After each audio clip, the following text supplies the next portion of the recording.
នៅក្នុងភូមិមួយមានទេសភាពដ៏ស្រស់ត្រកាលជារៀងរាល់ថ្ងៃប្រជាជនអ្នកភូមិរស់នៅក្នុងភូមិនោះតែងតែរីករាយនឹងប្រកបកិច្ចការដែលពួកគេធ្វើសម្រាប់ចិញ្ចឹមជីវិតផ្ទៃមេឃបង្ហាញអំពីរដូវវស្សានឹងចូលមកដល់ពពកខ្មៅដេកដាស់មិនយូរប៉ុន្មានដំណក់ទឹកភ្លៀងក៏ធ្លាក់ជ្រែកផែនពោធិ៍ធាធ្លាក់មកលើភូមិឋានអ្នកស្រុកនៅក្រោមដំបូលប្រក់ស្បូវដ៏ពោពេញដោយភាពកក់ក្ដៅចេញពីចំហាយនៃគំនរអុសដែលកំពុងតែបង្កជាភ្លើងដុតដើម្បីបំភាយនៅកម្ដៅដល់រាងកាយទឹកភ្លៀងធ្លាក់ស្រោចស្រពនៅលើភូមិឋានធ្វើឲ្យមានភាពស្រស់ញញឹមដល់គ្រប់ទាំងរុក្ខជាតិតូចធំ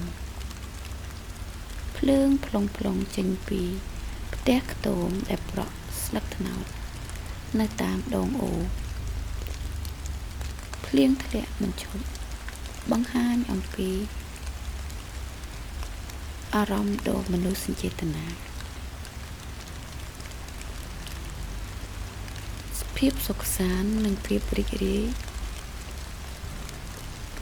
នៅក្រោមដំណក់ទឹកភ្លៀងមានស្ត្រីមេម៉ាយម្នាក់កំពុងតែប្រឹងប្រែងនិងមានទឹកមុខរីករាយចាប់កាន់នៅឧបករណ៍ដេរសម្លៀកបំពាក់ដែលមានកូនកំពុងតែសម្រាកនៅក្បែរនោះយ៉ាងសុខសាន្ត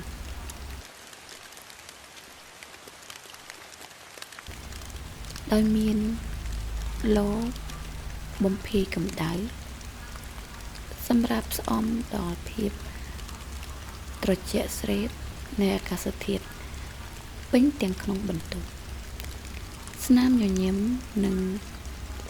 សេចក្តីសុខនៅពេលដែលម្ដាយ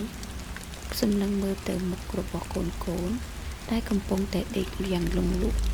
នៅលើដំណេករបស់ខ្លួនក្រោមដំណក់ទឹកភ្លៀងយ៉ាងត្រជាក់ស្រួលមិននឿយហត់ជាមួយនឹងកិច្ចការងារស្មារតីទទួលខុសត្រូវនិងសេចក្តីស្រឡាញ់សម្រាប់កូនធ្វើឲ្យស្ត្រីមេម៉ាយយើងធ្វើការដោយមិនហត់នឿយនៅឡើយសំឡេងដកដង្ហើមស្មើរបស់កូនបានស្អំដល់បេះដូងរបស់អ្នកម្ដាយទឹកហូរគ្រឿននៅក្រោមដំណក់ទឹកភ្លៀងដែលហូរចុះពីលើភ្នំមកសំឡេងសត្វនិងកូនប្រឡែងគ្នាលេងយ៉ាងសប្បាយរីករាយអ្នកម្ដាយដេរបាក់នៅសម្លៀកបំពាក់សម្រាប់ផ្គត់ផ្គង់ដល់កូននិងឮសំឡេងប្រឡែងគ្នាសើចក្អាកក្អាយនៅក្រោមរាត្រីដ៏សែនមនោរម្យ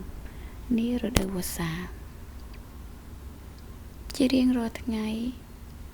ពួកគេរស់នៅយ៉ាងសុខសាន្តដោយព្រោះពួកគេស្កប់ស្កល់នឹងអ្វីដែលពួកគេមាន